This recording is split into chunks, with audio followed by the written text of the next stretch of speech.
Bonjour Bruno Gollnisch. Bonjour. Heureux de vous retrouver pour ce premier Voxbox de la rentrée. Eh oui.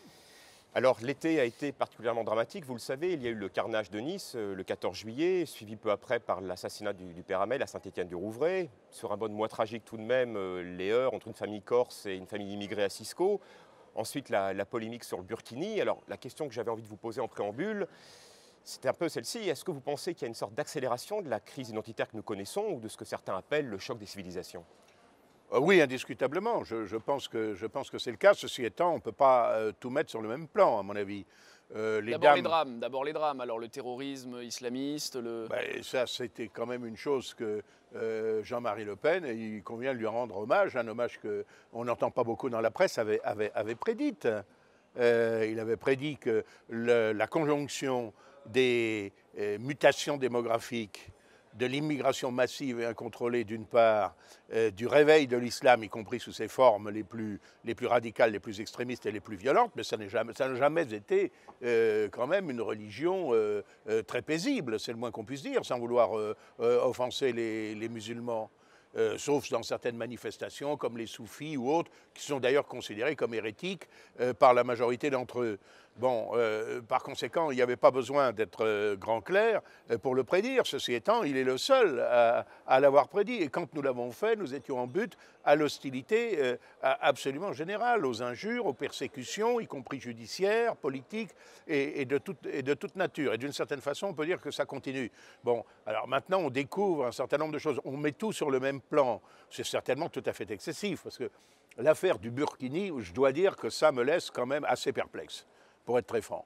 Parce que au moment où Alep n'est plus qu'un champ de ruines, où l'État islamique, en dépit des revers que théoriquement il subit, tient sous sa botte, y compris tous les territoires qui étaient occupés par les chrétiens d'Orient, par exemple. Bon, au moment où la Libye est aux mains des djihadistes, nous envoie 6000 réfugiés, dit-on, réfugiés économiques pour la plupart en réalité, venant d'Afrique par jour. Réfugiés, on en parlera, mais le Burkini, c'est un problème aujourd'hui pour la société française. Je trouve qu'on prend les choses par le petit bout de la lorgnette. Mais qu'est-ce qu'on croyait ? On a fait venir en France, où on a laissé venir, où on a, alors soit par faiblesse, soit par lâcheté, soit par complicité, soit par une volonté délibérée, peu importe, près de 10 millions de musulmans. Et l'on s'imaginait que ces gens-là n'allaient pas essayer de vivre conformément à leurs mœurs, à leurs coutumes, à leurs convictions religieuses. Alors, on s'en prend, à mon avis, à l'aspect finalement le plus bénin de tout ça, c'est-à-dire que sur des plages, des dames se baignent à peu près dans la tenue qui était celle de nos grands-mères au début du siècle. Alors, je considère, d'ailleurs, c'était assez amusant de voir à quel point les notions de bienséance évoluent. Parce qu'autrefois, la bienséance consistait justement à n'entrer dans l'eau qu'à la rigueur en montrant ses chevilles et l'avant-bras, et encore. Bon, comme le font ces dames aujourd'hui en quantité très, très limitée d'ailleurs. Bon, aujourd'hui, on a l'impression que la bienséance, c'est de se balader en monokini,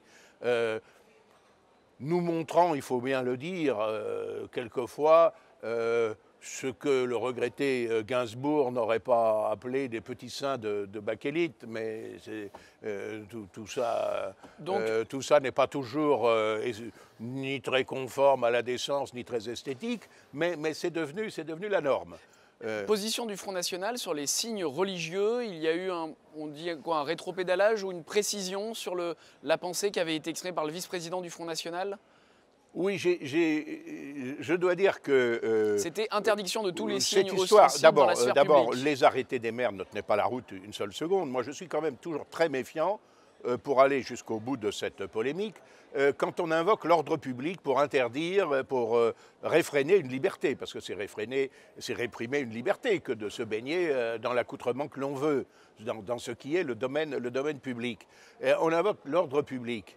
Mais ça faisait penser qu'on invoquait également un certain nombre de maires partisans, invoquaient cette notion d'ordre public et même de ministre de l'Intérieur. Je me souvenir, par exemple, que nos réunions pacifiques à Saint-Franc dans ce charmant village de Savoie était interdite par le ministre de l'Intérieur au nom de l'ordre public. Pourquoi? Parce que, attisés par les mêmes, les violents antifascistes ou prétendus tels se proposaient de nous agresser. Créer le trouble alors, comme il y a un risque de trouble, eh bien, on interdit la manifestation du Front National. Par conséquent, moi, je suis pour en rester à ce... Excusez-moi de faire un peu de pédantisme et peut-être un petit cours de droit, pour en rester à ce qui est la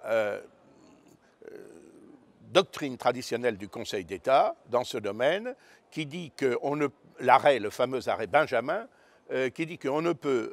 19e siècle. 19e siècle, d'ailleurs, ça concernait une manifestation de droite, sauf erreur, que l'on ne peut porter atteinte à une liberté publique, par exemple réprimer le droit de manifester ou d'accéder au domaine public, que si l'autorité qui prend la décision prouve qu'elle ne dispose pas des forces suffisantes pour faire cesser le trouble ou pour le prévenir.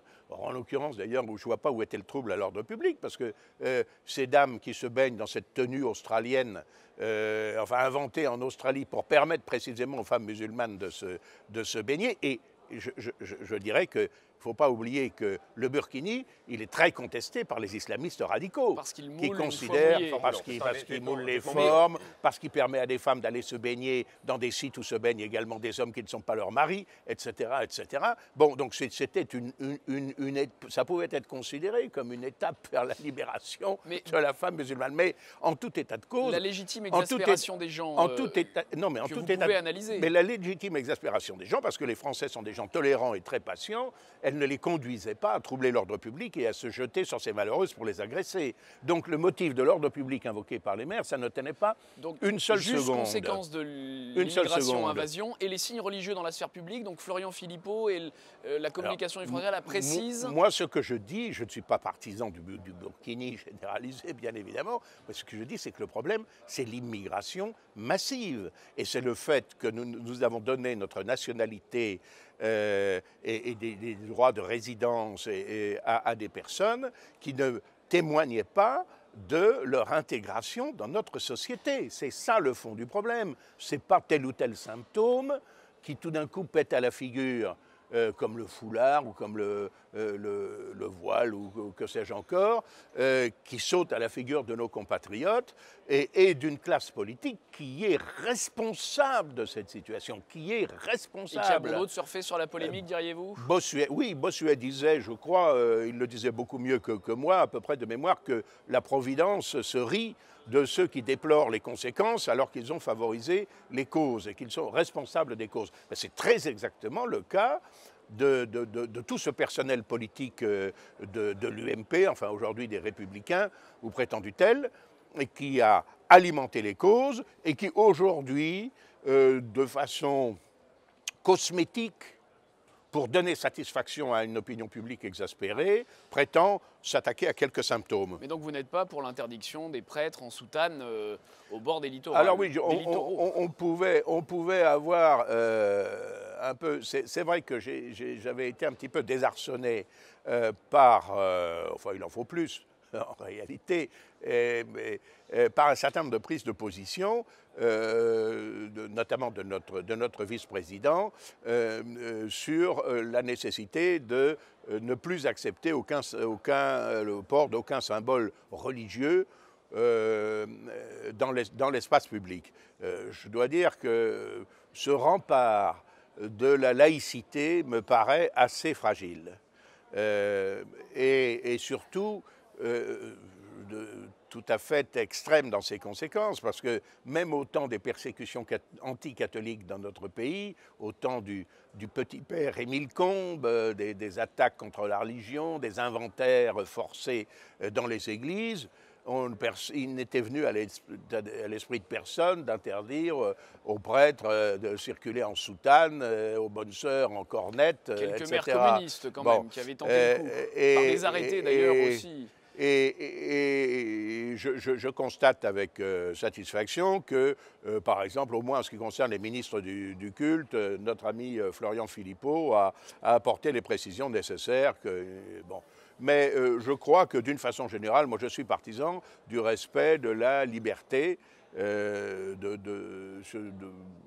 dans le domaine public dès lors qu'on ne trouble pas l'ordre public. Et le fait évidemment d'être voilé complètement et de dissimuler son visage, là, est un trouble pour l'ordre public pour des raisons de sécurité. Mais le fait de se baigner dans un collant, honnêtement, ça ne m'apparaissait pas tel.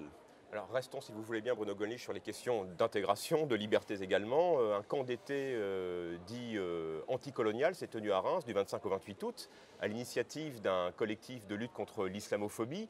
Un camp expressément interdit aux Blancs, selon ses organisateurs. Dans le même temps, un restaurateur de la région parisienne a été également très sévèrement lynché, médiatiquement du moins, pour avoir refusé, la semaine dernière je crois, de servir 2 femmes voilées jugées provocatrices dans son établissement. Un 2 poids 2 mesures, en l'occurrence, ici? Oui, absolument. C'est tout à fait clair. C'est tout à fait clair. Ça ne fonctionne, cette rhétorique prétendue antiraciste ne fonctionne que dans un sens. Je suis d'ailleurs assez stupéfait. Par exemple, il y a une organisation qui s'appelle le CRAN, le Conseil représentatif des associations noires. Bon. Apparemment, ça ne dérange absolument personne.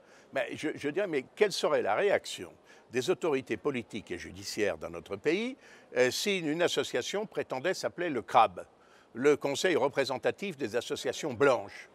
Immédiatement, on hurlerait au racisme, à la ségrégation, au suprématisme, je ne sais pas comment il faut dire, racial, et on interdirait certainement, on dissoudrait d'office l'association en question. Et dans un sens, c'est permis, dans l'autre, ça ne l'est pas. Cherchez l'erreur. Et ce phénomène de société, vous en parliez tout à l'heure, lui, qui est de l'accueil des migrants, autre parallèle à toute cette politique, on se rend compte cette semaine du record de départ, notamment des côtes libyennes. C'est la marine italienne qui a arraisonné un certain nombre de bateaux. Et donc, il y a cette statistique. Le record a été battu. Est-ce que l'Union européenne, Bruno Gollnisch, Claire Tesson, journaliste de France 2, qui scrute... Ah oui, Madame Tesson, nous parlons de sujets européens. Venons-en à l'Union européenne, Bruno Gollnisch. Venons-en, pour satisfaire Madame Tesson, pardon. Est-ce que l'Union européenne peut régler cette crise migratoire? Est-ce que les frontières de l'Union européenne, est-ce qu'une force de surveillance notamment des côtes peut juguler cette crise migratoire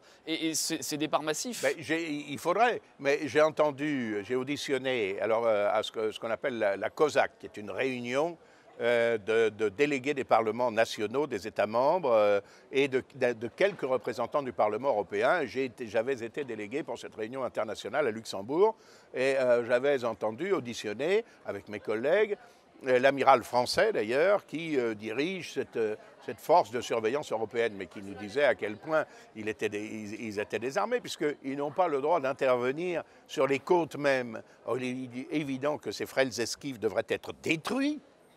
Sur les côtes libyennes, il n'y a plus d'État libyen.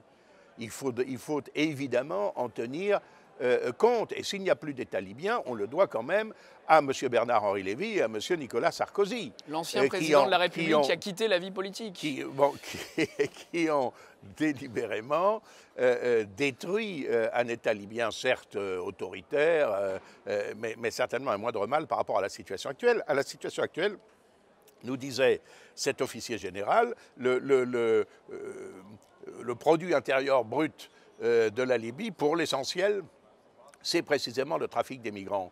Et on met des gens sur des esquifs très frêles, on les envoie, et à peine sont-ils à quelques distances des côtes, que les passeurs envoient un SOS aux forces navales pour les récupérer. Enfin, comment peut-on tolérer depuis des mois, si ce n'est depuis maintenant des années, une situation aussi extravagante? Il est bien évident qu'il faut décréter le blocus des côtes libyennes. Il faut décréter que plus un de ces malheureux ne sera admis sur le territoire européen parce que c'est la seule façon de tarir effectivement ces tentatives de traversée et par conséquent d'arrêter les morts. Bon, et les noyades, et il faut aller sur les plages libyennes, il faut détruire les esquifs en question et éventuellement réduire les passeurs et les trafiquants à la tentation. au besoin par la force. Bon, c'est clair. Alors restons peut-être dans le domaine de l'extravagance, en tout cas vous allez peut-être nous le dire. Nous avons appris ces dernières semaines que le milliardaire bien connu Georges Soros, qui est à la tête de l'Open Society, avait subventionné de manière assez importante un certain nombre d'organisations dites d'extrême gauche, notamment la Ligue des droits de l'homme, afin, dont les objectifs étaient clairement établis, de freiner l'ascension des mouvements populistes ou nationaux. Alors, j'ai deux questions. Est-ce que vous êtes surpris par les entrées dont dispose M. Soros au sein des instances de l'Union européenne?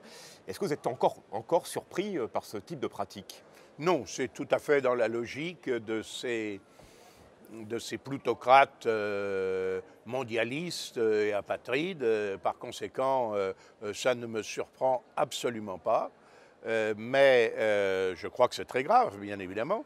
Ce serait très intéressant de voir d'ailleurs comment tout ça s'inscrit dans le cadre des financements de partis politiques et des financements divers par exemple de ce Parlement européen qui nous cherche des poux dans la tête en raison des activités parfaitement licites, parfaitement déclarées, parfaitement légitimes de nos assistants parlementaires.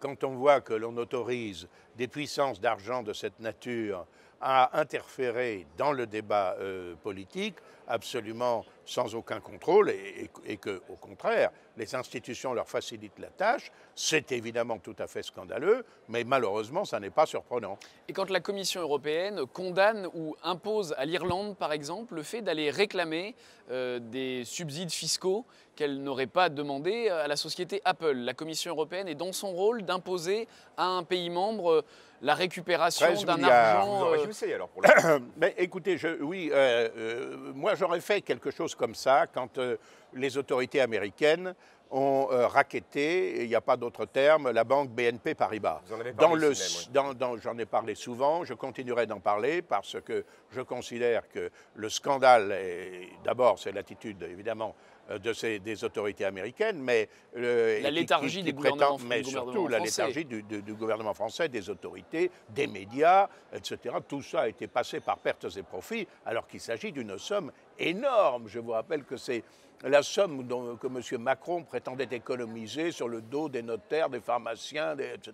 Avec sa dérégulation. Ça va générer 7 milliards d'euros d'économie, vous vous rendez compte? Ces 7 milliards d'euros, ils nous ont été piqués par les États-Unis. Alors moi, ce que j'aurais fait, c'est sûr que je me serais débrouillé d'une façon ou d'une autre pour placer sous séquestre une somme équivalente prélevée sur des intérêts de ces sociétés américaines. Et ensuite, on aurait pu utilement discuter et négocier, parce que je crois qu'en matière, malheureusement, de relations internationales, il n'y a que le rapport de force qui compte et la détermination dont on doit faire preuve, y compris quand on n'est pas nécessairement le plus fort sur le plan économique, militaire ou diplomatique. Bon. Mais là, je dois dire que je comprends mal l'attitude de la Commission, parce que l'argent en question, finalement, on exige qu'il revienne à l'Irlande. Si l'Irlande a décidé de ne pas imposer Apple, à la rigueur, ça va peut-être pénaliser l'Irlande, je ne sais pas, mais je ne vois pas. Ça les regarde. Je ne vois pas, ça les regarde, c'est leur affaire. Mais je ne vois pas en quoi on peut contraindre un État à prélever des impôts qu'il ne veut pas prélever. En revanche, ce que je considérerais comme normal, c'est que les autres États, ceux comme le nôtre, où Apple exerce ses activités économiques, et moi-même je vais souvent à l'Apple Store, que ce soit à Lyon dans la Presqu'île ou que ce soit place de l'Opéra, pour y acheter du matériel. Si on estime que ces activités n'ont pas à être taxées en Irlande mais à être taxées en France, c'est aux autorités françaises à ce moment-là de recouvrer cette somme. Alors la Commission européenne s'est également réjouie, pour le coup en début de semaine, c'était ce mardi je crois, de la poursuite des négociations entre les États-Unis et l'Union européenne dans le cadre des accords de libre-échange, le fameux TAFTA. La Commission européenne voulant ici dissiper quelques craintes exprimées par le gouvernement allemand. Alors est-ce que pour le coup, vous vous effrayez en quelque sorte de ce satisfecit envoyé par la Commission européenne sur la poursuite des... Oui, ça m'inquiète parce que ça va évidemment à l'encontre des véritables intérêts de l'Europe. Je recommande d'ailleurs à cet égard un livre publié par M. de Benoît, qui était... Alain de Benoît Alain de Benoît, extrêmement intéressant, notamment sur le TAFTA, ou TIPP, comme on voudra. Cet accord de libre-échange est évidemment contraire aux intérêts européens. D'ailleurs, je rappelle qu'au départ, l'Europe, c'est-à-dire le marché commun, c'est le libre-échange à l'intérieur de l'espace De la européen, zone. entre des États qui ont à peu près le même niveau de développement, le même niveau de protection sociale, le même niveau de salaire, bon, et ce qui limite quand même les effets dévastateurs de la concurrence. Ce n'est pas de s'ouvrir au monde entier, parce que si c'est le libre-échange à l'échelle du monde entier, on ne voit plus très bien quel est l'intérêt d'une organisation régionale. Bon, donc ce traité est mauvais. Je constate que le gouvernement français... Le secrétaire d'État au commerce extérieur, Matthias Fekl, qui lui demande l'arrêt des négociations. C'est effectivement M. Fekl, dont on entendait assez peu parler, il faut bien le dire jusqu'à présent. Moment de notoriété pour lui. Qui demande maintenant l'arrêt des négociations, mais il est bien temps de s'en rendre compte. Vous y voyez un effet d'annonce? Vous y voyez un effet d'annonce avant la présidentielle? Oui, je pense, oui, je pense que c'est pour s'attirer les bonnes grâces quand même d'une partie de la gauche qui légitimement est hostile à ce traité, comme nous le sommes. Mais il est bien temps, parce que nous, ça fait des mois, des années que nous tirons la sonnette d'alarme sur les effets potentiellement dévastateurs de ce traité, négocié d'ailleurs pratiquement dans le plus grand secret. Nous étions jusqu'à présent la voix qui crie dans le désert. Alors maintenant, rattrapé sans doute par l'opinion publique, ou peut-être aussi par le sens des réalités... peut toujours être touché par la grâce. Voilà, absolument, quoique tardivement, mais les ouvriers de la 11e heure... ont le même salaire que celui de la première. Absolument, et les confessions sincères, même sur le lit de mort, peuvent vous obtenir le pardon, à condition qu'elles soient assorties du repentir et du ferme propos. Bon, je ne sais pas si c'est le cas du gouvernement actuel de M. Valls, mais je trouve ça assez drôle qu'il rejoigne quand même aujourd'hui notre argumentation. On a parlé de la crise du lait également. Est-ce que vous avez un message aux producteurs laitiers dont très touchés par la crise, ont exprimé, si ce n'est un mécontentement, au moins leur vive inquiétude? Bah, écoutez, je crois qu'ils ont bien fait de défendre leurs intérêts, mais c'est le drame du monde agricole. Il y a les producteurs laitiers, les éleveurs, les céréaliers qui vont avoir aussi une situation très difficile, parce que la récolte, compte tenu des conditions climatiques, a été mauvaise, et l'ouverture de notre marché les met directement en concurrence avec les fermiers du Middle West, etc., qui pratiquent... Malgré l'aide de la politique agricole commune? Oui, alors là... Qui permet d'avoir un poumon pour l'agriculteur. Il y a beaucoup de choses à dire, parce que de toute façon, la France est contributeur net à hauteur, je crois, de 9 milliards d'euros, quelque chose comme ça. C'est-à-dire qu'elle donne à l'Union européenne beaucoup plus qu'elle n'en reçoit. Par conséquent, si on renationalisait la politique agricole, on pourrait aider davantage nos agriculteurs. Mais ce que je voudrais dire, c'est que nos agriculteurs en ont assez de vivre de subventions, parce qu'ils ne réclament pas des subventions ni une augmentation des subventions. Ils réclament des prix. Et c'est ça d'ailleurs qui leur était promis à l'origine. Ce sont des prix éventuellement supérieurs aux cours mondiaux. Pourquoi pas, si c'est nécessaire, au fait que nous conservions une paysannerie, parce que moi je crois très fortement, avec d'autres, qu'il n'y a pas de pays sans paysans, que c'est une question à la fois culturelle, c'est une question de conservation des paysages, c'est une question d'indépendance économique absolument vitale, et par conséquent, ils ont le droit de vivre décemment de leur travail. On doit leur conférer ces prix. Alors on me dit, oui, mais dans le domaine laitier, par exemple, si on maintient des prix élevés, il y aura une surproduction. À ce moment-là, qu'on rétablisse à la rigueur le système des quotas, ça sera peut-être un moindre mal. Mais encore une fois, les agriculteurs doivent vivre de leur prix. Et si ça doit augmenter, je le dis, sans aucune démagogie, tout au contraire, c'est rare que les personnalités politiques disent s'accommodent d'une hausse des prix. Si ça doit augmenter les prix des aliments que nous consommons, eh bien, tant pis. Je pense qu'il serait naturel que les Français dépensent davantage pour se nourrir qu'ils ne dépensent, comme c'est le cas aujourd'hui, en médicaments. Et d'ailleurs, à mon avis, s'ils dépensent un peu plus pour se nourrir et pour une nourriture de qualité, ils dépenseront certainement un peu moins en médicaments. Sans transition, Bruno Gollnisch, ces derniers mois, ces dernières semaines ont vu également les choses s'accélérer sur le plan géopolitique. Il y a eu le fameux coup d'État en Turquie, il y a eu le rapprochement spectaculaire entre Ankara et Moscou, il y a maintenant l'intervention au sol militaire des forces turques, à la fois contre les rebelles et contre les Kurdes. On voit maintenant des bombardiers russes, Tupolev, qui partent de bases aériennes en Iran, donc bombarder les positions djihadistes. Alors, le général de Gaulle disait qu'il fallait aller vers l'Orient compliqué avec des idées simples. Quelles sont un peu les idées simples de Bruno Gollnisch dans cet imbroglio ? Écoutez, l'idée la plus simple que je puisse exprimer, elle tient en une phrase, mais elle n'est pas suffisante pour décrire la situation là-bas. Comme il m'est arrivé de le dire, la seule force politique qui était en mesure de s'opposer efficacement à l'islamisme radical, agressif, violent et terroriste que nous connaissons aujourd'hui, c'était le nationalisme arabe. Or, ce nationalisme arabe, sous ses diverses formes, il a été méthodiquement détruit, notamment par le monde occidental. Nous sommes là encore, en grande partie, responsables de nos malheurs. Et là encore, des gens comme Jean-Marie Le Pen et d'une façon générale le Front National s'est montré absolument prophétique dans ce domaine. Nous étions très peu nombreux, par exemple, à être hostiles à la guerre contre l'Irak. Je vous le rappelle. La première guerre d'Irak de 90. La première guerre d'Irak, et plus encore évidemment la seconde, qui a achevé de créer le chaos là-bas. Il y a un problème indiscutable, c'est qu'on a jeté les sunnites qui soutenaient le régime de Saddam Hussein dans les bras de l'islamisme radical, puisqu'on a méthodiquement détruit les structures du parti Baas, qui était le parti nationaliste arabe qui tenait ce pays. On a chassé les militaires, les officiers de l'ancienne armée irakienne. On a donné le pouvoir aux chiites, c'est vrai, majoritaires, mais il subsiste ce problème.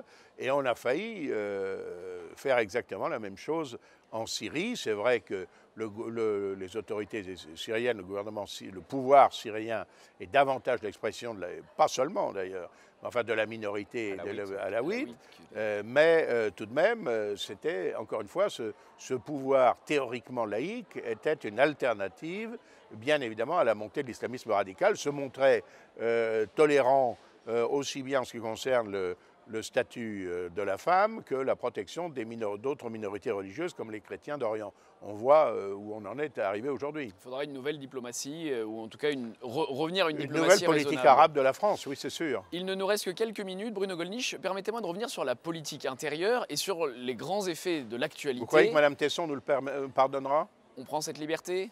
Je voudrais vous parler d'Emmanuel Macron et de Nicolas Sarkozy. On prend encore quelques minutes.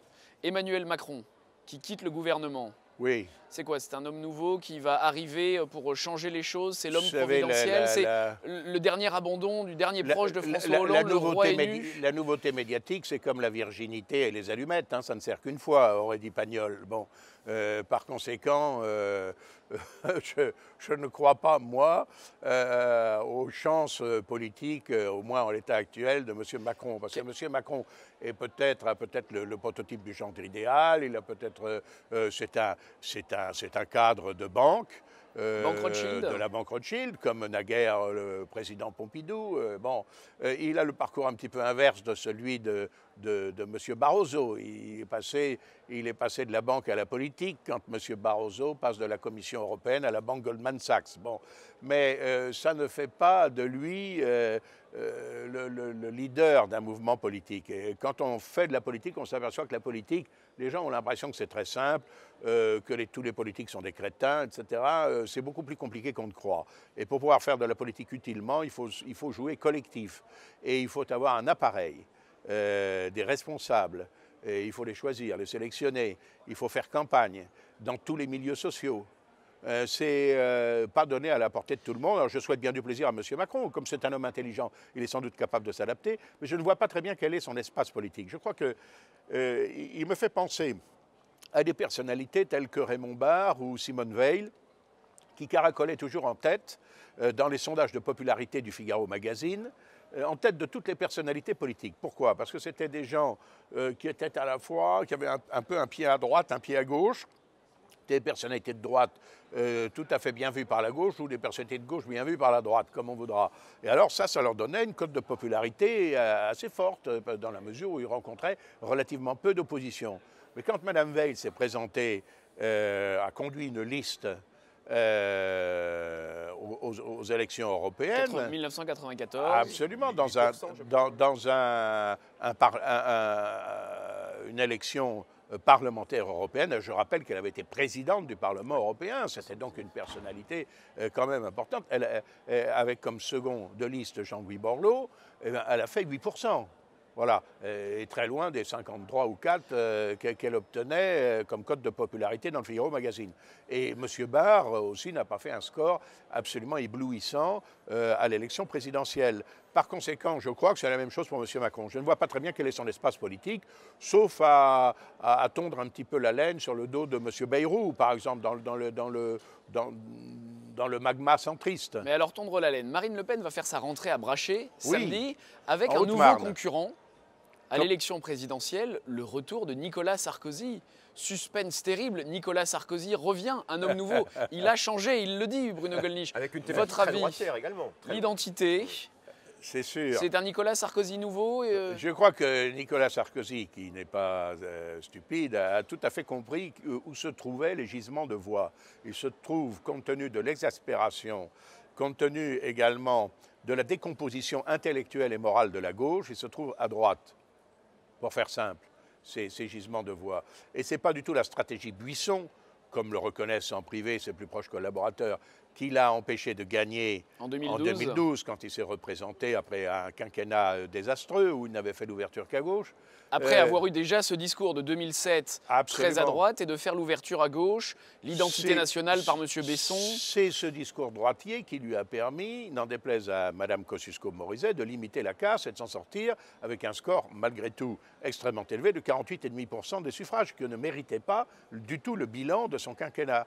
Alors, Un bilan qui était quand même assez mesuré par rapport à celui de François Hollande. Un bilan qui était très négatif. Vous n'avez fait l'ouverture qu'à gauche. Je ne vais pas vous énumérer la litanie des personnalités de gauche qu'il avait mises aux affaires après avoir été élu sur un discours droitier. Il a pris M. Kouchner, socialiste, aux affaires étrangères. Il a pris M. Besson, socialiste, au ministère de l'Immigration et de l'Identité nationale. Il a pris M. Didier Migaud, socialiste, à la présidence de la Cour des comptes. Il a pris M. Mitterrand, dont on peut penser qu'il penche plutôt vers le socialisme, à la culture, etc. Il a réorganisé l'islam de France, par exemple, pendant son quinquennat. Oui, avec l'UOIF. Bon, les frères musulmans, on ne sait pas. Oh, il a voulu renégocier Schengen en 2012. Nous savons très bien ce qu'il en est. Et je crois qu'il promet demain de faire tout le contraire de ce qu'il a fait pendant 5 ans, de 2007 à 2012. Il y a un risque. Ça, je crois que ça n'est pas crédible du tout. Mais il y a un risque parce que, comme l'a dit un grand chef militaire très injustement traité ensuite par beaucoup de Français qui lui doivent cependant la vie, les Français ont la mémoire courte. Voilà, les Français ont la mémoire courte. Alors moi, je crois qu'il y a un péril qu'un certain nombre de gogos croient qu'effectivement, M. Sarkozy va faire demain ce qu'il s'était engagé à faire déjà en 2007 et qu'il n'avait toujours pas commencé à l'expiration de son mandat en 2012. Et j'espère très fortement que notre campagne présidentielle va le contrer sur ce plan et révéler